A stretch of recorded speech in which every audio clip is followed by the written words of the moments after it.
Let's bring Dean Jones into the show now. Dino, thanks so much for joining us once again. Now, you described, I remember, Australia's win versus Bangladesh as an ugly win. How would you describe this one? This was, of course, much better. But how would you describe it?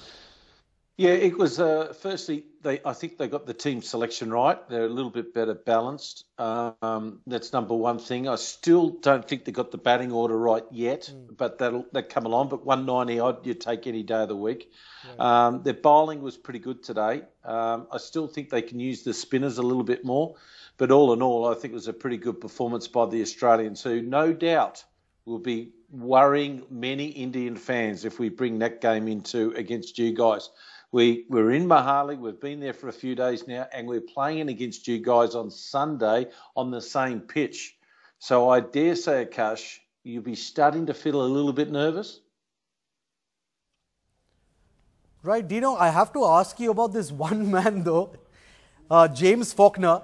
And he's, of course, come good with the ball today. The first Aussie to take 5 wickets in a T20 international. Now, what's happened in the past, and we've seen this with the Australian team, is that names like Steve Smith, David Warner, Glenn Maxwell, they have somewhat, always hogged the limelight. And someone like a James Faulkner, who has been a very handy all-rounder, not just for Australia, but also in the Indian Premier League, he always seems to be overshadowed just a bit.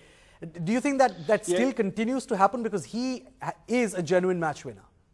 Yeah, he is. There's no doubt about it. He's a bowling all-rounder, but at the same time, he bowled really well today. But isn't it amazing we've played so much T20 cricket, Akash, that, he's the first Aussie to get a 5-wicket haul.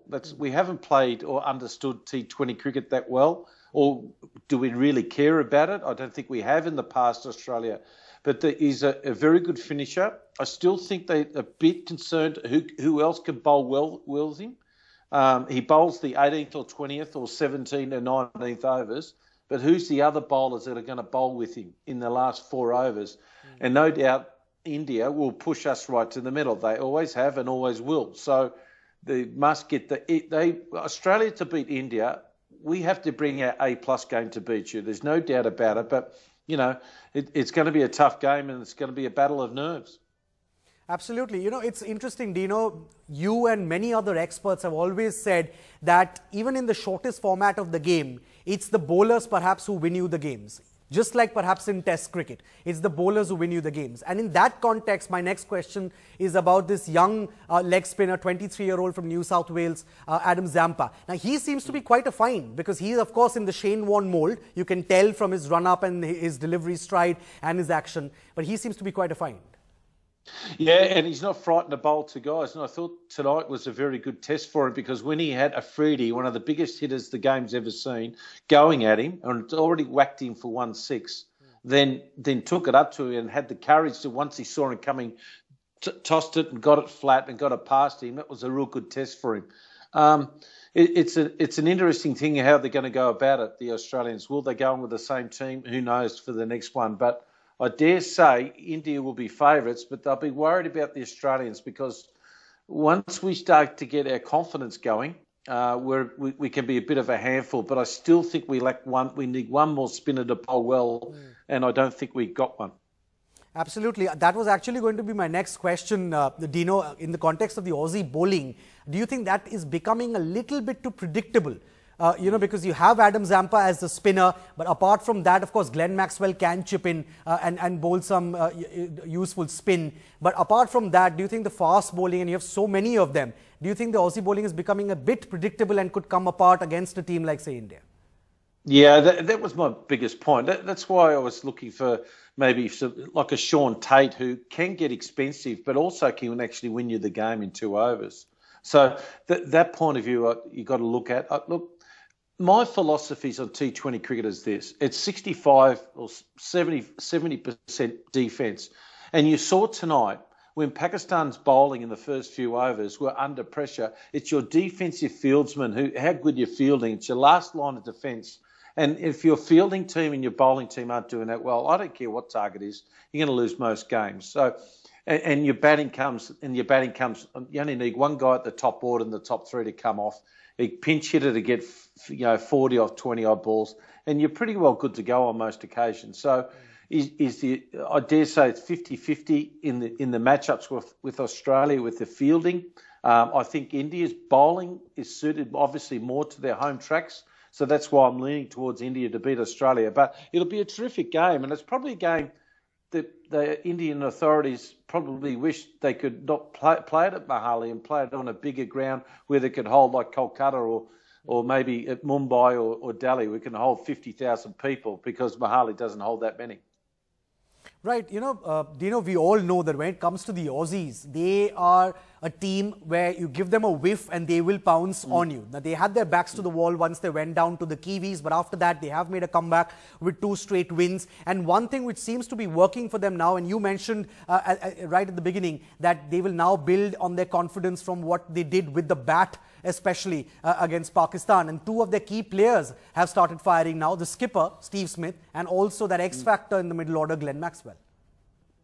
Yeah, it's a couple of different changes tonight. Look, we've been so busy winning many other tournaments. As you know, Akash, we've won 5 World Cups. We haven't won a World Cup T20 yet, so we've got to fit that in somewhere into our trophy cabinet. But Watson batting down as a pinch hitter, we haven't seen him do that really before, and he come off today. Smith, it's his second 50 ever in T20 International, so that's a big turnaround because he hasn't been batting well. He's been a bit of our glue. But and then Warner, of course, coming up the top. I still prefer maybe Warner to be open to batting with Finch and Khawaja batting at 3, for me personally.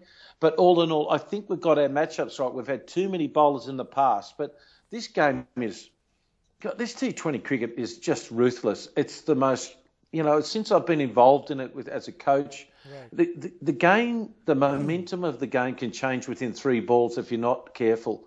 And you've got to really back yourself and make sure your players make the right decisions at the right times. And both teams have got wonderful experience, but I still think you guys just know how to also win ugly as you did against Bangladesh. So you need sometimes one of those games just to get you out of your bit of your funk and learn to, make the right decisions at the death, as Dhoni did in that last ball. Right. Of course, we all know that T20 is the most fickle format of the game of cricket, and it's therefore very difficult to pick a favourite. But we can show you who the favourites are right now as far as the bookmakers' odds are concerned. This, remember, is after Australia beat Pakistan to knock Pakistan out of the tournament. There on your screens right now, Australia still in 3rd place, which means that India still top the chart. These, remember, is according to the bookmakers' odds, and India have a 24% chance of winning the World T20 title. New Zealand are in 2nd place with 21% chance. Australia are 3rd with a 17% chance, followed by West Indies with 16% and England with 10%. Dino, do you agree with that? The Aussies in 3rd place, and also let me tell you that after this match, the odds for India versus Australia have also changed, and India, of course, go in with a much better percentage chance of winning on Sunday. Well, I'm not a gambling man, nor am I allowed to be involved in gambling, as you know, Akash. But it's interesting, the punters who think going around. I've got no problem with that as the favourites. Yeah, I probably agree with that, maybe a bit more for me. I like the West Indies. They get it. They get T20 cricket. They understand its beat. They understand its drama. They understand that you've got to be nice and loose and don't get too cramped up and too tight. I like the West Indies. If they get going, I still think New Zealand worry.